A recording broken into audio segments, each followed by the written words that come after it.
बांग्लादेश में हमारे हिंदू भाइयों पर किसी भी प्रकार की कोई क्रूरता, अत्याचार, जुल्म, ज़्यादती ना हो।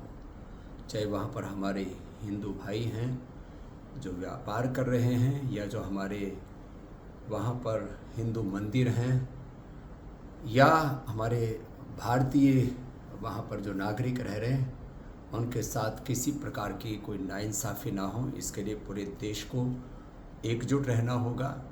और पहली बार मुझे ये देख करके प्रसन्नता हुई कि पूरा विपक्ष सरकार के साथ है, और यही भारत की नीति होनी चाहिए। नहीं तो जिस तरह से पूरी दुनिया में इस्लामिक कट्टरवाद बढ़ रहा है, और वो भारत के पड़ोस में जिस तरह से उसने दस्तक दे दी है, वह देश के लिए बहुत ही खतरनाक हो सकता है। ये एकजुटता हमारी आगे भी रहनी चाहिए।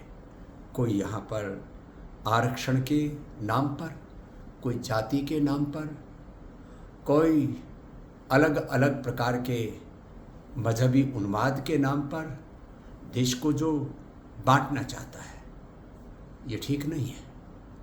इसलिए हमारी भारत की राजनीति मुद्दों पर केंद्रित हो, उसमें जाति, उसमें संविधान, उसमें आरक्षण, उसमें अलग अलग प्रकार के मजहबी उन्माद, जातीय उन्माद, भाषाई उन्माद, तमाम तरह के प्रांतीय उन्माद, इन सब उन्मादों से परे केवल विकास के आधार पर, और 2047 तक भारत को विश्व की आर्थिक, सामरिक, सामाजिक, आध्यात्मिक महाशक्ति हम कैसे बनाएं, इस पर यदि पूरा देश एकजुट होकर के आगे बढ़ेगा, तब हम अपने पड़ोसियों के साथ में भी ताकत से खड़े हो पाएंगे, और पूरी दुनिया के सामने भी भारत एक शक्तिशाली राष्ट्र के रूप में उभर पाएगा।